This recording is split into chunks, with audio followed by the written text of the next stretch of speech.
Welcome back, everyone. Today I'll be talking about the alphabet used in Codex Oera Linda, what we call the Fryas language. It has its own alphabet. It's very similar to the Latin alphabet with some specific differences. And I'll be talking about the orthography of it. We'll go on later to talk about pronunciation and look at some text examples of how things are pronounced. Chapter 6 explains the alphabet, presents it, and explains that it's based on the form of the six-spoked wheel, which is called the Yule. I'll read a section. Depicted above are the signs of the Yule, the primary symbol of Varalda and of the potential, or the beginning, from which came time, the bearer, who must conduct the Yule in its circuit forever. You'll see that these three wheels here have words written around them. The first one says W-R-A-L-D-A, Vralda. The second says T-A-N-F-A-N-G, Tanfang, which we translate as the potential. And the last one, T-B-I-Y-I-N, Tbyin, which we translate as the beginning. I'm going to present the vowels today, and we'll look at consonants another time. So the question is, how are these, why do these differ, and how are they pronounced? We'll get into that in the second half of the video.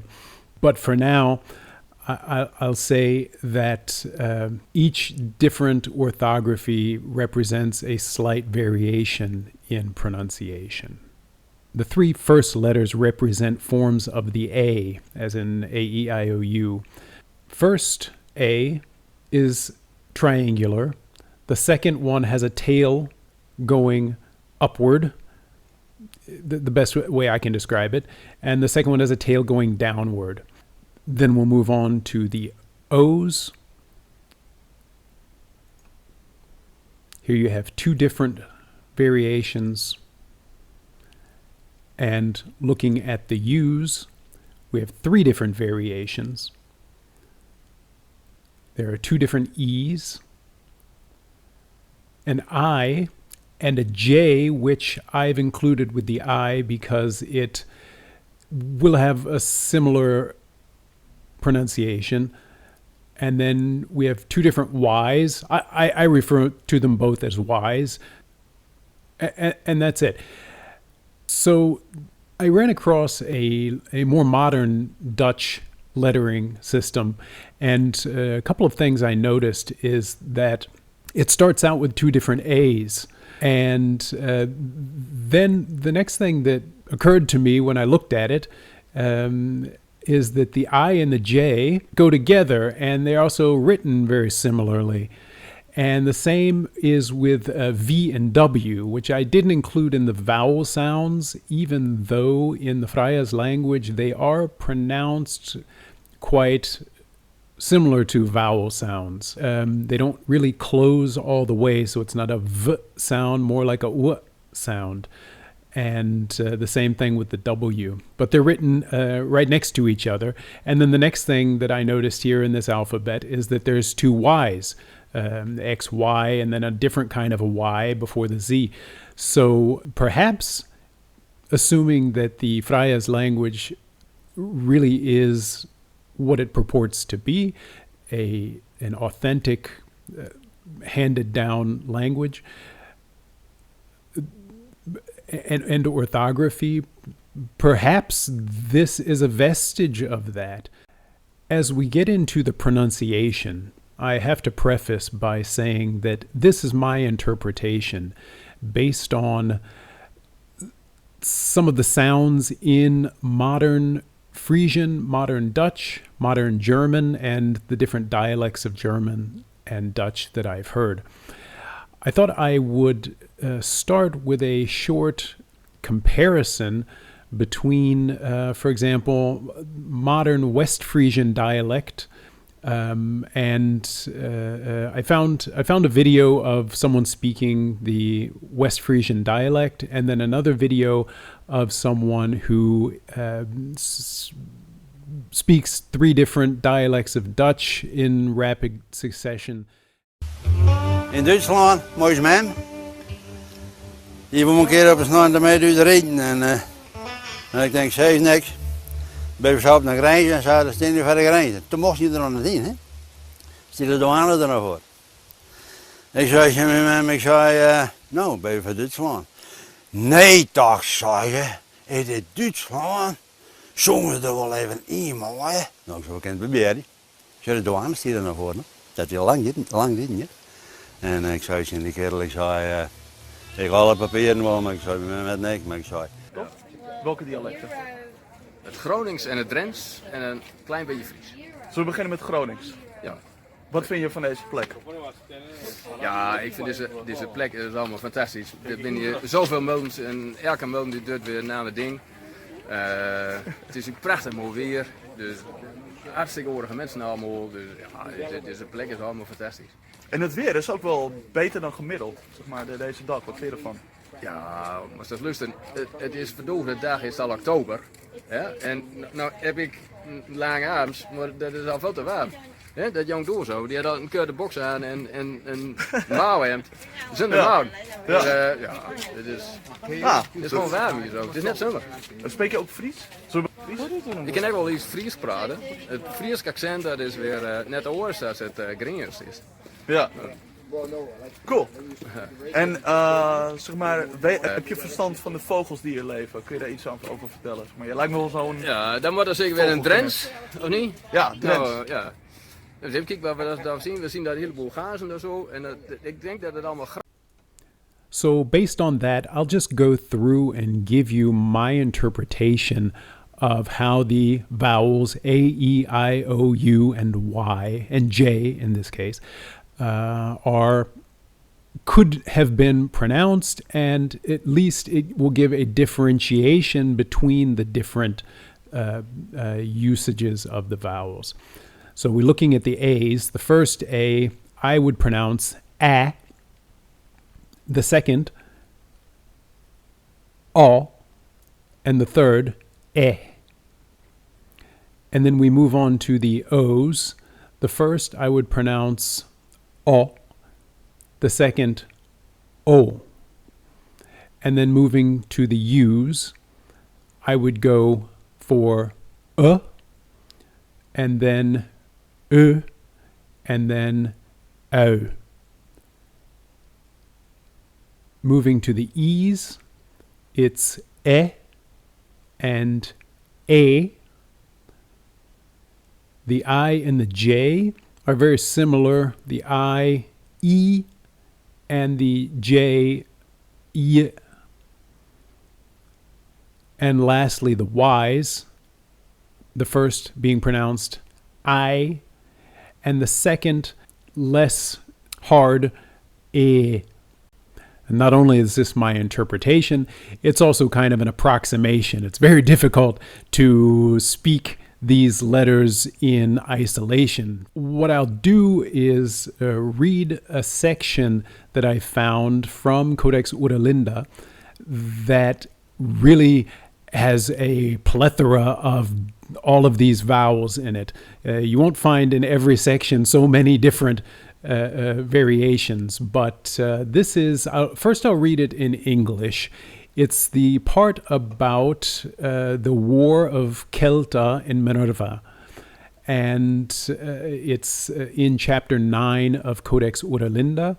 You can go to wiki.oeralinda.org and read along, or just have a listen.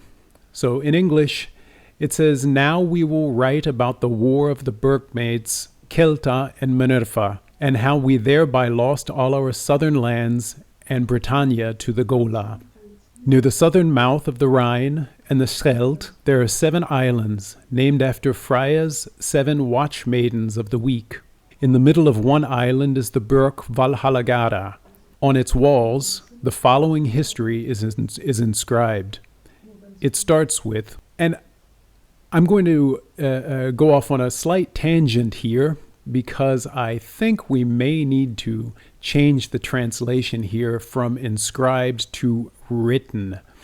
We assumed when we read that things were written on walls, that they were inscribed, so carved in stone. But the more we have studied the matter, or pondered the matter at least, we've come to the we've come to surmise that perhaps these things were not carved in stone. One of the clues is that the written is written from left to right, and it's said that languages that were carved in stone tend to be written from right to left, or up to down and right to left. Simply because if you've got the chisel in your left hand and the hammer in your right hand, and you're writing from left to right, you wouldn't be able to see what you're carving. Whereas if you're writing from right to left, you can see the letter that you just carved, and it just makes more sense if you're chiseling something into stone to write from right to left. But what if the Fryas language was always written from left to right because it was not carved into the walls, but painted on the walls, or even painted or written on paper and then hung on the walls? There's some clues that this might be the case, and I won't go into them in this video because I really want to concentrate on the alphabet itself. But the question of authenticity based on the direction of writing could be solved in part by assuming that these things were painted directly on the walls or on paper, because we also know from Codex Oera Linda that one of the main products of these people was paper. And so that's just an aside. It's something that we need to discuss. I just noticed that we had inscribed here, and I believe that the word in the original language is written, yeah. So it would also make sense to write written rather than inscribed. So I'm going to read this section in the Fryas language as well as I can. I'll probably slow it down a little bit just to make sure that I pronounce the letters correctly. Be there Zuider Reinmude and there Skelda. Der sind Syrgun Eilanda, nomad ne Fryas Syrgun Vokfamkes, der week.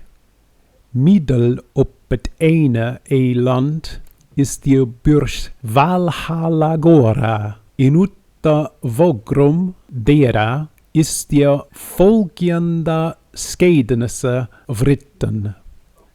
I'll go through it piece by piece now. So, near the southern mouth of the Rhine, be der Zuider Reinmude.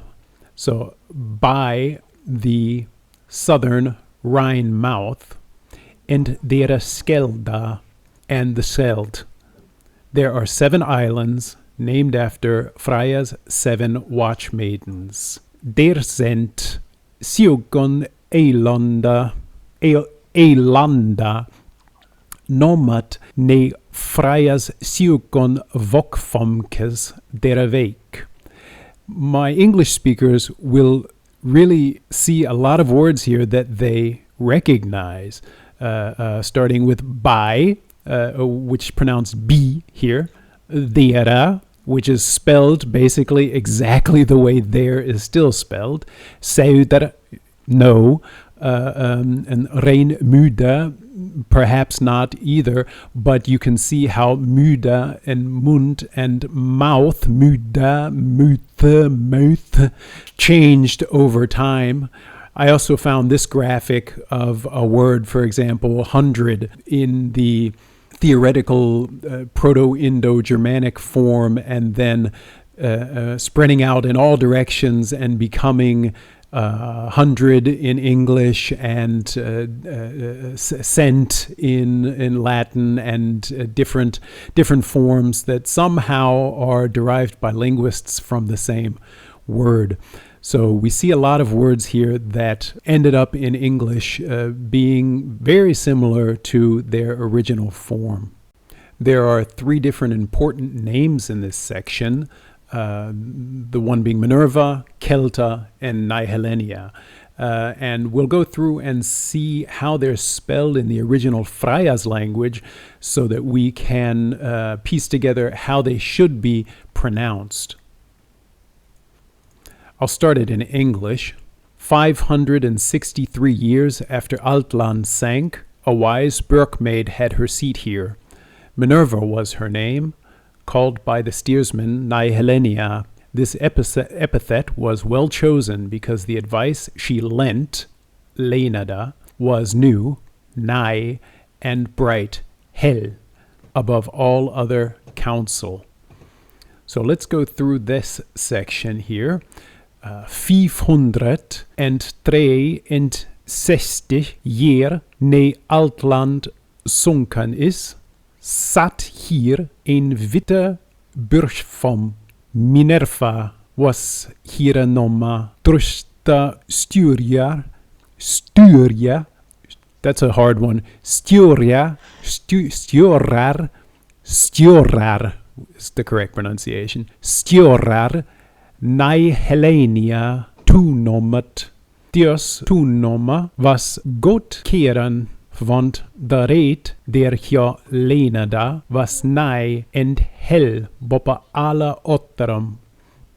Again here, lots of words that you can recognize in English, and obviously also in German and Dutch. So the 3 names, the two names come up here.